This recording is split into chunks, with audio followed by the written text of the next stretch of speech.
Bonjour à tout le monde et bonjour aux parents qui nous suivent en vidéo. Je m'appelle Maxime Guéquière, je suis élu à la ville de Bordeaux, délégué au quartier Nansouty-Saint-Genès et à la gestion du cycle de l'eau dans la ville et conseiller métropolitain.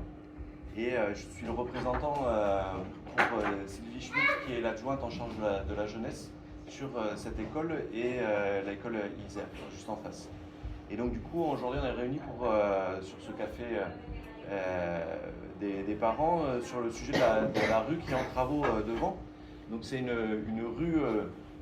rue jardin. On s'est aperçu qu'il y a très peu de jardins sur le quartier. Donc du coup, c'est un moyen pour pouvoir apporter de la nature et de la biodiversité sur le quartier.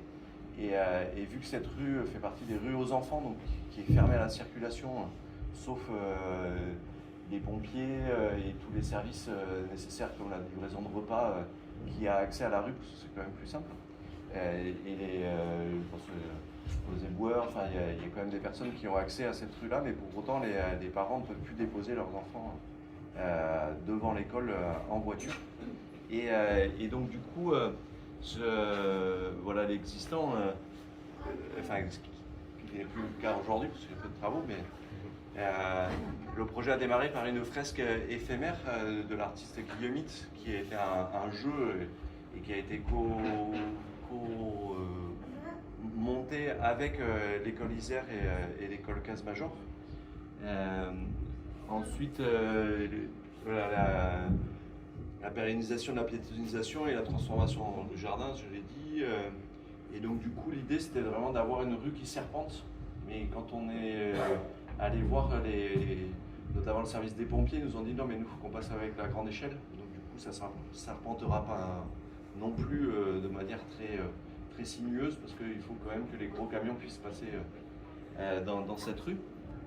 Et après l'idée c'était quand même de créer, notamment avec le lycée à côté où les lycéens viennent manger pendant l'installation de la fresque, on avait mis des tables de pique-nique, des plantations en pot en attendant.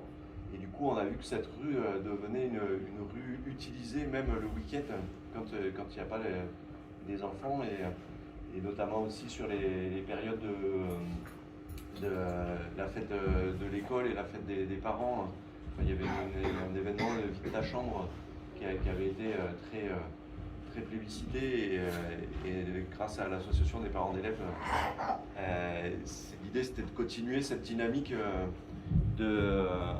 d'animation de rue. Donc du coup là c'est le futur plan, donc comme je disais ça serpente un petit peu, on le voit. Et du coup l'aménagement devant Isère a complètement été revu, parce que la rue avant passait là, je ne sais pas si vous vous rappelez. Et là il y avait les vécubes.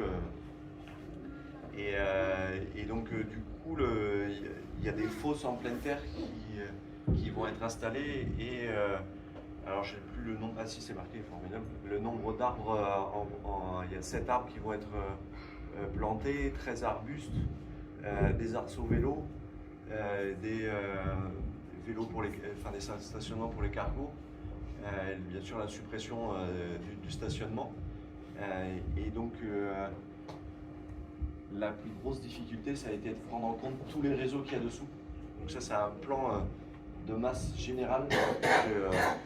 On pourra voir pour les questions, pour les couleurs, parce que je suis sûr qu'elles connaissent les couleurs par cœur, mais du coup, ça a été une complexité, et notamment, au démarrage, on avait dit que ce serait intéressant d'avoir une borne qui se lève et qui descend, mais du coup, où la mettre? Parce qu'elle a aussi son besoin de place, et donc du coup, le plus simple, ça a été de laisser la barrière rouge que vous connaissez. D'autant plus que le lycée doit pouvoir accéder aussi, les pompiers, et donc du coup cette borne qui monte et qui descend a été abandonnée pour principalement ces raisons-là. Et après les problématiques de coût aussi, parce que et en investissement et en fonctionnement, c'est très cher ce genre de borne. Et donc du coup c'est vraiment volontaire de mettre tous les réseaux, et je vous invite à ne pas prendre de photos parce que c'est des données qui sont sensibles et on ne peut pas diffuser sur les réseaux, et donc du coup je passe vite.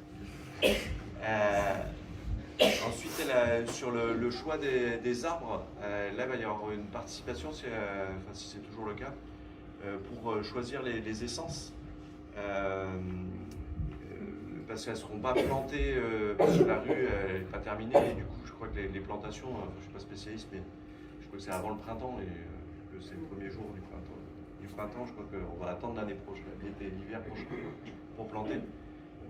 Et donc, du coup, on aura le temps de voir avec vous quel type d'arbres vous souhaitez planter, qui sont des arbres sélectionnés par la biodiversité en Aquitaine qui sélectionne des arbres bien définis et bien sûr en cohérence avec tous les autres arbres qu'il peut y avoir dans le quartier. Mais l'idée c'était d'en planter plusieurs et pas qu'une seule essence, enfin plusieurs espèces différentes. Et plusieurs essences. Tac. Et du coup ça vous l'avez déjà vu. On voit qu'il y a moins d'arceaux vélo, mais plus de vélo cargo, parce que forcément ça prend plus de place. Et en arrivant ce matin, côté Isère, le nombre de cargos est quand même assez impressionnant. Et je suppose que c'est pareil ici. Et donc, tac, et la dernière. Ah. Hop, non. Et en termes de planning, la partie réseau est terminée et l'aménagement est en cours. Et c'est prévu pour début. Ah ouais, voilà, ouais. Pour fin février et mars 2025 la fin, et vous avez le coût des travaux de 540 000 euros, toutes taxes comprises. Et donc du coup j'en avais terminé pour la présentation. Ah non, il y a encore une slide, pardon. Et ça c'était la vue artistique que je pourrais vous envoyer pour les parents qui nous suivent en vision. Et donc du coup je vous remercie et on va pouvoir couper la vidéo et répondre aux questions.